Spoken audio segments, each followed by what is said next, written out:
तो फिर किसी भी प्रदोष के दिन, किसी भी प्रदोष के दिन 2-4 हैं, पैसा तो आ रहा है पर घर में टिक नहीं रहा। डॉक्टर में, पुलिस में, एक्सीडेंट आदि में, कहीं गलत जगह पर व्यसन में अगर पैसा जा रहा है, जुए में, मांसाहार, मदिरा पान, या कहीं आया पैसा, पैसा आने में कमी नहीं, आ रहा है पर टिक नहीं रहा, रुक नहीं रहा। कोई मांगने आ गया, दे दिया, फिर वहां से अपने पास नहीं आ रहा, अपन कह रहे हैं भैया हमारा पैसा लौटा दो, नहीं आ रहा। बेलपत्री का वृक्ष जिसकी जड़ में जाकर, बेलपत्री का जो पेड़ होता है उस वृक्ष की जो जड़ होती है, समर्पित कर एक बेलपत्री उस जड़ के ऊपर रख कर कच्चा दूध 7 बार,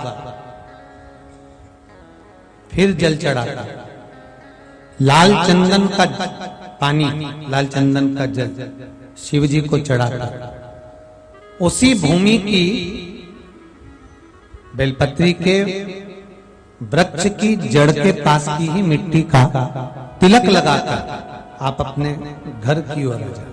अगर जो कार्य उलझ रहा है सुलझने का नाम ही नहीं देगा। शिव महापुराण में रुद्र चंदन का भाव है। शिव महापुराण में रुद्र चंदन का प्रमाण दिया जाता है। अगर आपने लिंग पुराण पढ़ी हो तो उसका 5वां स्कंद अवश्य पढ़िएगा मार, और शिव महापुराण अगर पढ़ रहे हो तो उसका कुमार खंड पढ़िएगा, जिसमें रुद्र चंदन का प्रमाण है। रुद्र चंदन कैसा? रुद्र चंदन का प्रमाण कैसा? तो महाराज कहा, चंदन घिसकर, पीला चंदन घिसकर उस चंदन को 3 मुखी रुद्राक्ष पर लपेट लिया जाता है। 3 मुखी रुद्राक्ष पर उस चंदन को लपेटा जाता है। लपेटोगे उसके बाद उसको सब गोल करोगे तो एकदम चिकना हो जाए, एकदम चिकना, ठीक है, एकदम चिकना हो जाए। और उस चंदन को आप शिवरात्रि के दिन, और कोई से भी महीने की शिवरात्रि, किसी भी महीने की हो, सब फलदायी होती है। अगर आप पंचांग में देखेंगे तो शिवरात्रि लिखी हुई आती है, हर महीने शिवरात्रि पड़ती है। किसी भी महीने की शिवरात्रि पर रुद्र चंदन, अर्थात जो चंदन का आपने 3 मुखी रुद्राक्ष में लेपन करा है, उसका गोला बनाया है, वो चंदन अच्छा मोटा मोटा कर लेना, अच्छा बढ़िया, ऐसा नहीं थोड़ा बहुत ही लगा, पूरा रुद्राक्ष दिखना नहीं चाहिए। पूरा लपेट कर उसको शंकर के शिवलिंग पर ले जाकर रख दीजिए, और फिर धीरे धीरे शंकर भगवान का जल अभिषेक करना प्रारंभ कर दीजिए। वो चंदन पूरा धीरे धीरे शंकर के शिवलिंग पर डलना चाहिए। शंकर के मूल मंत्र श्री शिवाय नमस्तुभ्यं का जाप करिए, ये कहलाता है रुद्र चंदन। इस चंदन के अभिषेक से महाराज जो काम नहीं होता आप कर कर उस कार्य को प्राप्त कर सकते हो, सिद्ध कर सकते हो। रुद्र चंदन, हरि चंदन, रुद्र चंदन, ये वो चंदन है जो जीवन का सुख प्रदान करने वाला, हरि तत्व देते। श्री शिवाय नमस्तुभ्यं। कमरे में बैठकर कितना भी रो लेना, दुख तुम पर है, तकलीफ तुम पर है, कष्ट तुम पर है, दुख तुम पर है, कर्जा तुम पर है। अगर कर्जा भी हो गया है, दुख भी आ गया है, कष्ट भी आ गया है, तकलीफें भी आ गई है, तो तुम पर आई है। अपने मकान में, अपने कमरे में, अपने घर में कितना भी रो लेना, पर दरवाजे पर कोई आए, बेल बजाए, दरवाजा बजाए, जब दरवाजा खोलने के लिए जाओ तब उसके सामने रोकर मत जाना, प्रसन्न होकर जाना। अगर रोते हुए दिख गए तो वो तुम्हारी जिंदगी का फायदा उठाना प्रारंभ कर देगा। अगर तुम रोते हुए दिख गए, तुमने किसी से कह दिया साहब मैं कर्जे में हूं, तो फिर वो तुमको हल्के में लेने लगेगा, तुमको गिनेगा नहीं। तुमने किसी से कह दिया कि मैं दुखी हूं मेरी बहू से, फिर वो तुमको हल्के में लेने लगेगा, वो तुमको गिनेगा नहीं।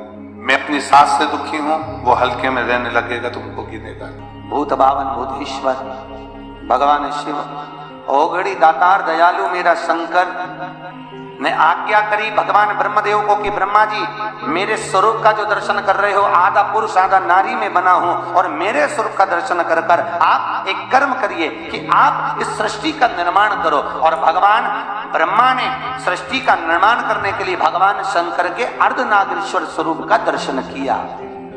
घर में, मकान में भगवान शंकर का अर्धनारीश्वर का चित्र नहीं होना चाहिए। कहां पर? जम के बोलो, घर के। जब भी कोई विषम समस्या अगर आकर खड़ी हो जाए और वो कार्य हो ही नहीं रहा। तो महाराज बेलपत्री की मध्य पत्ती पर,